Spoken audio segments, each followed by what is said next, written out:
News Talk 820 WBAP, now on FM at 93.3. Make it a preset, y'all. 800-288-WBAP is our number, 800-288-9227. I can't believe that 2 hours of the show have already gone by. But that's what happened.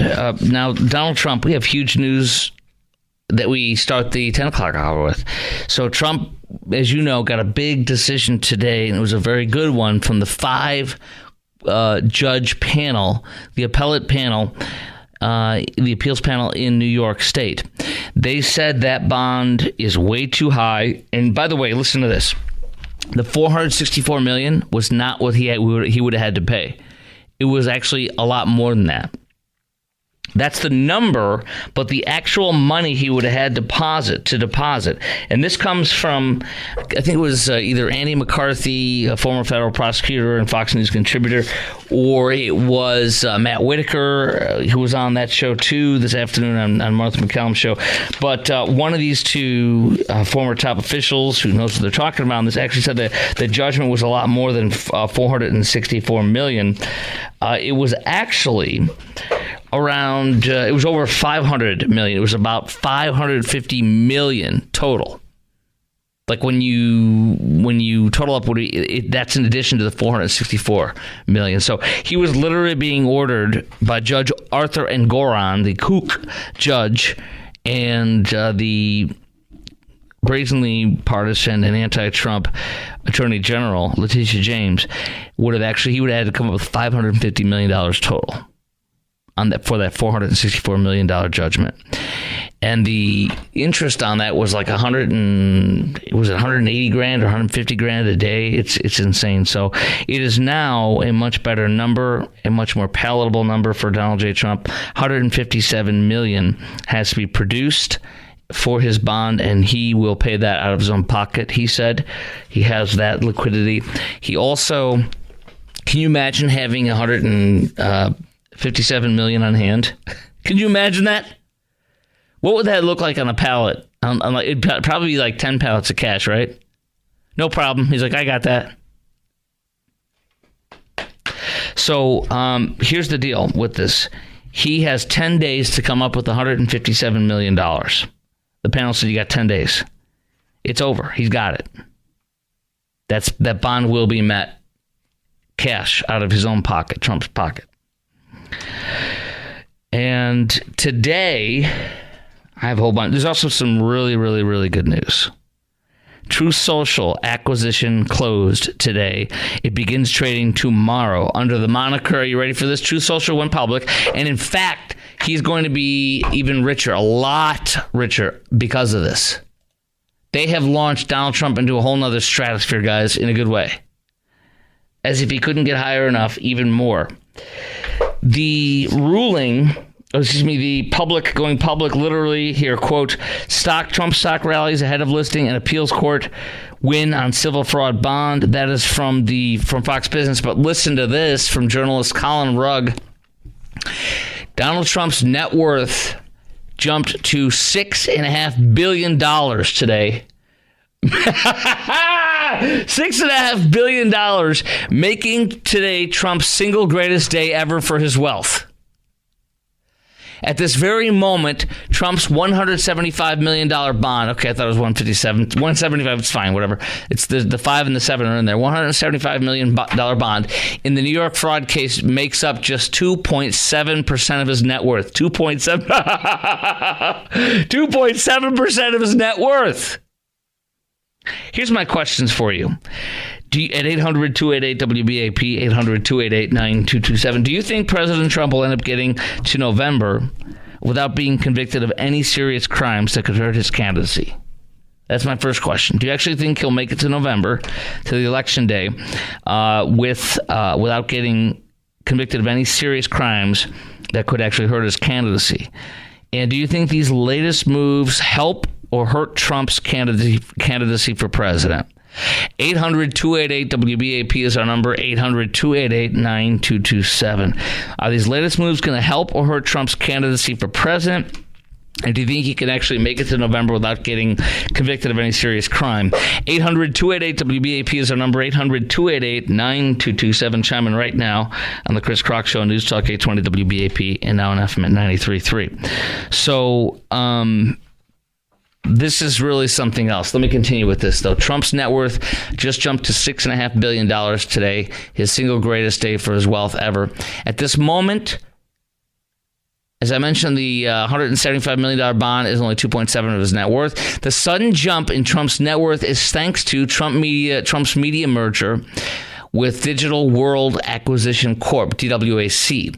Their shares today jumped 35% after the 29-month-long merger process went through today. Trump has a 58% stake in the company that will soon be trading under the, you ready for this? Do you know what you know how like the moniker for different companies under Cumulus, it's CM, I think it's CMS or CLM, something like that for Cumulus. We're publicly traded, my company. It'll be DJT. His name, his initials, DJT, will be trading on NASDAQ tomorrow. Ha ha ha! Dude. He has a 58% stake in the company with the GDT ticker symbol. The former president will not be able to cash in on any of his shares for about 6 months. His net worth will likely be volatile going forward. Okay, so this is amazing. What a day. Now he's comparing himself, well, I'm not going to say this. The press said this. I don't think he's comparing himself to Jesus. But the Daily Mail says, quote, Trump compares himself to Jesus Christ during Stormy Daniels' hush money trial hearing. Well, how so, Chris? He said somebody sent him a beautiful psalm this morning, and he shared it on True Social. Let me share this with you. Here we go. Here it is. Okay. Quote, I'm going to read the True Social post. Received this morning. Beautiful. Thank you. Quote, it's ironic that Christ walked through his greatest persecution the very week they're trying to steal your property from you. But have you seen this verse? And that's and then question mark quotation. So that's what his friend sent to him. Quote, and then here it is, Psalm 109, 3, verses 3 through 8, New King James Version. Actually, I'll tell you what, I'm going to pause. I'm going to read it to you next, but Trump posted this on social media and True Social today, and the Daily Mail says he's comparing himself to Jesus. I don't know about that, but my question for you is, do you think Trump is going to make it to November without being convicted of any serious crimes, number one? And number two, are these latest moves, are they going to help or hurt Trump's candidacy for president? Trying to take a $464 million judgment and make him pay for a bond, make him pay for that. Trying to take away his properties. Oh my gosh. Coming up next to him, I'm going to play you a media montage of them salivating over taking his properties. And then I'm going to play a media montage of them today they're angry. They're so mad that he didn't get anything. They are angry. The media is so, you're going to hear it. A montage of them. They're so freaking mad. They want him destroyed so bad. Just like before, they're becoming biblical fools, blind. Walking over a cliff, killing themselves, hurting themselves, not DJT. It's amazing, isn't it? Doesn't it make you want to vote for him? Does this give you a sweet aroma of this man to want to say, I want this man in? They are trying to ruin him at every single angle, every single chance. Does this make you want to vote for him more? Do you think the average people out there see this and this makes them want to vote for him more? That's next. 800-288-WBAP is our number. Chris Crock Show. Okay, I love what the Wall Street Journal says today. Trump's trials are a political gift to his campaign. Do you agree with that? Do you think these latest moves will help or hurt Donald Trump's candidacy for president? 800-288-WBAP is our number, 800-288-9227. Oh, we got some great stuff on what the media said before and after. Here it is. Here is the media before. Listen to this. This is a lot of fun here. Donald John Trump is broke and begging for money. Carry the 3. Just going to carry the... Is Letitia James going to go, put a chain on Trump Tower? I can't wait to see the chains on Trump Tower, actually, on Fifth Avenue. I'm, kind of excited about it. They can even seize his plane. I vote for that. I can think of nothing more delightful. He's going to say, you're cheating me. You're trying to destroy me by not getting the right price. Well, go find your own buyer then, Donald. Now he's down to 10 revivals in Florida. Maybe he'll be selling blessed oil before this is over. Well, it changed today, didn't it? When it was announced by the appellate court, he only has to come up with $157 million, and he has 10 days, and he said, I've got that, no problem. The media today exploded because they didn't get what they wanted. This is how they roll. Lawfare. Remove the candidate through lawfare. And when they don't get their way, they go nuts. This is so infuriating, I don't even know what to do. Now he's getting his own private system of justice. This is an absolute travesty. But certainly, this is one heck of a break for, yet again, Teflon Don. The playbook is different for former President Trump. He's pretty much gotten everything he's wanted. For what reason? No one else in the country would have that kind of luck. Isn't that amazing? Isn't that fun to listen to? Wow. And then it's announced that tomorrow on the NASDAQ will be Trump's Truth Social going public, and he will become a multi-billionaire. And it doesn't matter what they do. They're apparently not going to hurt him. And in fact, by doing this lawfare, do you know he has 91 counts against him? Do you know how many counts Charles Manson had against him? Take a guess, producer Garrett. How many indictments? How many counts did Charles Manson have? He says 5. Not too shabby. It was about 15, 12 to 15, somewhere in that area. And Trump has 91. So somebody who killed all those people gets less indictments, less counts than Trump gets. Are you starting to figure this out? Do you think the average American has? Yes. Do you think this will help get Trump reelected in November? As I do. 800-288-WBAP is our number. 800-288-9227. Chime in right now. 800-288-WBAP. Here is Trump today. At the New York City appellate court where he comes out. Actually, this is at one of his properties after the reaction. This is at 40 Wall Street. I respect the appellate division for substantially reducing that ridiculous amount of money that was put on by a corrupt judge. He ought to be looked at, and James ought to be looked at because she tried to get him. She's like the puppet master of the judge.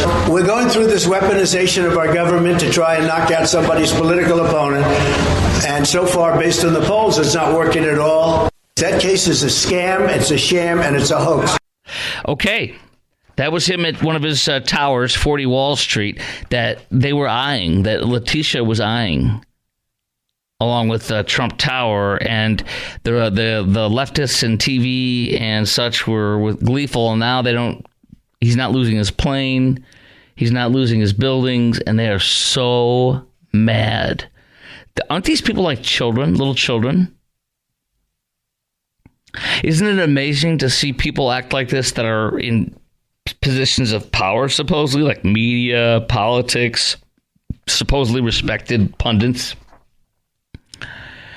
J.D. Vance, the senator from Ohio, said that the Biden administration wants Trump to die in jail. And that's true, isn't it? That is very true. He says the Biden administration wants Trump to die in jail, and they want to bankrupt his family. It's the biggest assault on democracy we've ever seen. If you're too cowardly to call it out, you're not ready for this moment in American politics. I'm telling you something. We're getting ready to see some amazing things, and they're good things with this man. So tomorrow, the stock for Truth Social will be trading on the NASDAQ under the moniker DJT. I mean, this is amazingly glorious. And the reports from some journalists today that I've shared with you. This is on my Twitter feed if you want to share it with others. Follow me at Chris Kroc Show. That's at Chris Kroc Show, CHRISKROK. Trump's net worth now jumps to $6.5 billion making today his single greatest day ever for his wealth. On the day the appellate court says, you're fine, dude, we're not going to take $500 million of your money away for a bond, you can come up with $175 million. He goes, no problem, I got it. And they say, we'll give you 10 more days. No problem, I got it. Trump today, according to the Daily Mail, invoked Jesus and a Bible psalm. Trump compares himself, the headline says, to Jesus Christ during Stormy Daniels' hush money trial hearing. By the way, they're saying that this will go to trial.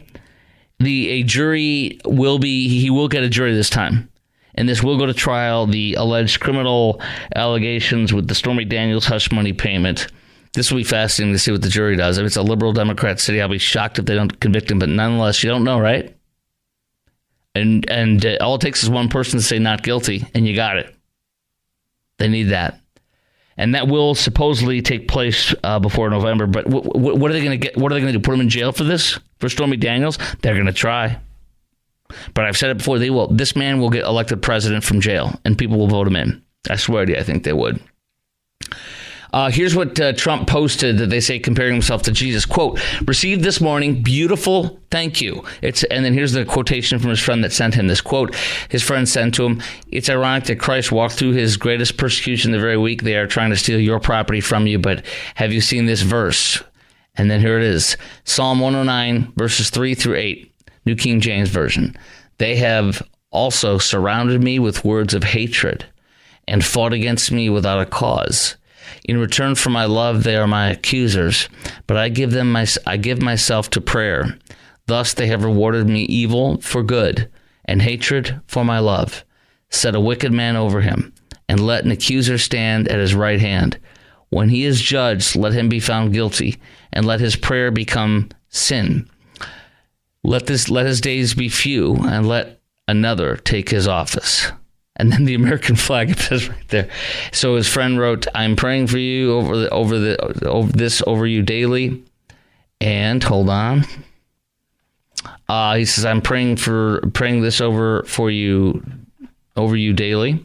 And then he said, so many praying for you. Thank you again for taking the arrows intended for us. We love you. Well, there you go. Fascinating, y'all. Fascinating how this is all coming to fruition. Everything's taking place here. All right, up next, an Arizona church known for feeding illegal migrants now says the city they're in is blocking their work. We'll talk about it, and we'll see if you support this or not. And after I give you the facts, that's coming up next on the Chris Crock Show on News Talk 820 WBAP, now on FM at 93.3. News Talk 820 WBAP, now on FM at 93.3. Make it a preset. Okay. This is quite interesting to me. Arizona church known for feeding illegal migrants now says the city is blocking its work. It's from NPR. Apparently this was through a website with KERA, which is our affiliate here in Dallas. But it's out of Arizona, the story happening in Arizona. An Arizona church known for feeding illegal migrants now says the city's blocking its work. Okay. Here's basically what happened was this church, 5 minutes from the Arizona-Mexico border, has always had two smaller trucks that would get food and deliver to people that are hungry and need. But with Joe Biden's illegal invasion, they have upped their game, this church, to having a semi-truck loaded with food. And they say we are the first person to give them food and water as they cross the border into America. So they are part of a magnet that invites illegal immigrants to cross, encourages them, and helps them, helping complete that last step of being smuggled from wherever they come from. I assume that would also mean Uzbekistan folks, Uzbekistani illegals, and the illegals that are accused of blowing themselves or shooting and killing 133 people in Russia are Tajik illegal migrants in Russia. So I'm sure they are helping the Uzbeki and or Tajik illegals as well that could be terrorists to come kill us here, but who knows? But the point is, the city has always allowed them and had no problem with them and liked them and such. But because they have gotten so big and are using this food truck, and the illegal migrant population has swelled and is so putting such a strain on this Arizona city that they're really hurting the ability of their ambulance and their services to service their own people because of what this church is doing. So they have gone after the church, the city has, forcing them to cancel multiple events, according to PBS, including its annual Thanksgiving turkey drive-thru. My question for you on this: do you support going after churches who violate local laws by feeding homeless illegal migrants as they arrive near our border or after illegally crossing into our border? Do you support going after churches that violate local laws by feeding these homeless illegals? Are you okay with that? Do you support that? And do you agree with going after any churches or charities that support illegal migrants as they approach our southern border and after they cross it illegally? Do you agree with going after them? 800-288-WBAP is our number, 800-288-9227. First of all, there's multiple things. Before I give you more details and get more in the weeds on this, but there's multiple things. First of all, the church is supposed to, if it's biblical, is supposed to obey the laws of the land and to not disobey the government. As long as what they're asking them to do or what the law says is biblical, then they must work with them. And they're not saying you can't help people that are hungry or thirsty, but they're saying you have to work with our laws and our rules. You're not in charge here. We are.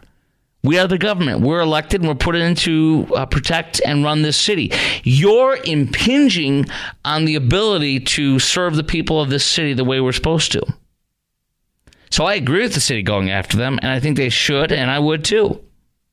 You don't get to break all the rules because you're a church. You don't get to break all the rules because you think what you're doing is what God wants you to do. And it's unbiblical to disobey the laws if they're not telling you something that's against the religious tenets of Christianity in the Bible. And so they're not saying you can't feed the hungry or the needy. They're saying you have to follow our rules, and they're not. So I support it. I support going after churches that do this, that blow off the rules, the regulations, to do what they think is best. That is not okay. 800-288-WBAP is our number, 800-288-9227. They serve, according to NPR, as a crucial support system for people who crossed into the United States, fatigued, overwhelmed, with little or no belongings.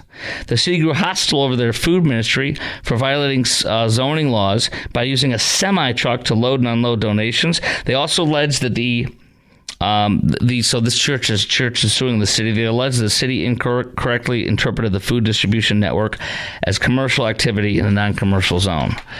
They face up to, I love this, the church and its pastor face up to $4,000 in city fines. If the church continues doing this food ministry, quote unquote, and the pastor receives one more citation, he could face a misdemeanor, punishable by another hefty fine and up to 6 months in jail. Whew. The food ministry is the way our church uses to help people and share the gospel and the love of God. Yeah, but you're teaching people, hey, we're Christians and we disobey the laws. And you're encouraging people who disobey the laws by coming over illegally. Interesting, isn't it? I'm going to quote my pastor, Dr. Robert Jeffress from First Baptist Dallas. God puts boundaries in the Bible. They're in the Bible. Boundaries are good. God puts borders in. God wants borders. God doesn't want people disobeying borders. He wants people to obey the laws of the land as long as they're biblical. And saying you can't cross illegally is a biblical thing. Jason in Dallas, you're on News Talk 820 WBAP, now on FM at 93.3. So I have a question for you. I don't necessarily disagree completely with you, but how did you feel about the government saying you couldn't have church services during COVID? Were you okay with forcing the churches to obey that law? You know what? I'll tell you what. They fooled us all. So as far as me, I bought their lies for a while, and I'm proud to tell you that I go to the church that was the first one to open in the Metroplex. And what's amazing is I just talked to another family. We had an event yesterday where we marched or walked. It was, there was nothing. We did a Carry the Cross event, which is every year. It's in the evening of Palm Sunday services, and we walked 3 blocks to Clyde Warren Park, and it was beautiful. You can see on my social media feed pictures and such. And I was talking to a man and his wife that joined a year or 2 or 3 ago during COVID, and they said, you were the first church to open. That's why we started coming here, and we loved it. So I can tell you that I didn't go nuts over it towards the beginning because I bought the lies. I was snookered, and then I'm glad we were the first one to open. It was more than time to open. So that was my reaction. Okay. Well, my thing is I generally agree with you. The Bible teaches that you should follow the laws of the land. To me, it's like, what is the line that you draw? There's a slippery slope. And I missed all the details about what the churches are doing. I just called in on the prompt of do you agree or disagree. But I generally think that you should be allowed to, I would think it'd be wrong for government to restrict the ability to help people in need to a certain extent. Well, I mean, you could say I'm helping people in need while you ruin the city, which is what the city says they're doing. Yeah, that's what I'm saying. I think it's a slippery slope. I wouldn't necessarily trust the government authority to decide what's best for the city or the people in that respect. I would generally trust the judgment of churches over government because I think they're less tyrannical. They're actually helping feed and encouraging illegals to come over the border and treating them like they're heroes. Do you think that's a good thing? I think it's good to take care of people in need, so I think that's probably the number one thing. So you support illegal immigration? I don't necessarily support illegal immigration, but people that are in need, I think, deserve to be in need. But that's what I'm saying. It sounds. So to me would like you? Let me ask you this. Let me ask you this. I want to follow up on your thoughts here tonight. So if somebody robs a bank and is on the run, and they're hungry, and they've been on the run for 24 hours, 12 hours, and they're hungry and such, and they need some food, they need some water, you support that. You don't support what they did, but you support feeding them. I would think, if someone is in need of food or water, give it to them. Like real needs, then I think that's okay. But so, I mean, they could that'll help them. That'll help. I'm just kind of continuing on with what we're saying here with your logic. That'll help them to continue to stay on the run as they're wanted for robbing a bank. And you're okay with that because they're needy. They are. I mean, that person's in need. They're in need of food and water. Yeah, so I don't think I believe that God made us all as human creatures. Mm-hmm. We're all equal. I think, you could have a murderer, and if they're starving to death, you should still feed them. You shouldn't aid them in their escape, but I don't think there's anyone that you should, and it's hard. I think it's hard for people to be challenged to do things for people that don't deserve it. I can see it. I can see it. Yeah, no, I can see what you're saying. I mean, I can see it. The blood has dried on his hands and his face from stabbing a woman maybe 50 times. And, I mean, you don't approve of him stabbing her. Maybe he also raped her and stuff, but you don't approve of that. But he's hungry, and he's running from the cops. And all you know is, I'm going to help this hungry man. And, maybe give him some clothes to help because there's blood on him and such. And then, hey, you're not saying it was okay to murder and rape that woman, for example. But, I'm just feeding a hungry man and giving him some clothes. Yeah, I think that's kind of extreme. So what I'm saying is, a crime is a crime. A crime is a crime, whether it's illegally entering in our country. Maybe they raped a girl in Mexico or in Venezuela. Maybe they're an MS-13 member or Tren de Aragua, which is the Venezuelan notorious gang. They might be one of those, but they're hungry. I mean, you're helping them. But if I'm going to flip it on you, what you're saying is that if a government came out tomorrow and said, because you believe there's 2 genders, if you do believe that, we're going to shut down your church and you're not allowed to go worship your God because of all the hate speech. You would support a law like that because the government should be able to tell you anything and everything you want to be able to do. I don't understand what you're saying there, but I can tell you this. This is interfering with the ability to get an ambulance. So maybe your mom dies because she couldn't get taken to the ambulance, but it's because of a good reason that your church is busy feeding illegals, and that's taking away from the ambulances by attracting illegals. That's what the city says in its response to all this. Like our ambulance service, the mayor, so our ambulance service is not operating well for people that need it, like you, Jason, or your mom, because we're busy with the illegals. So the government that's would say, okay though, because of your hate speech that you're attracting more negativity and people are getting stressed out and having heart attacks and flooding our hospital system, yeah, we should shut down your church if you believe that, because the government is always right. So that's my argument. Your logic is hard to follow, but your example is extreme to me. People that are illegally entering this country, you want to help them by giving them food and water, including breaking the laws. Including, let's make it clear. Hold on one second, sir. Including the laws of the land. Disobey the law of the land. Listen, have you read Romans 13, chapter 1?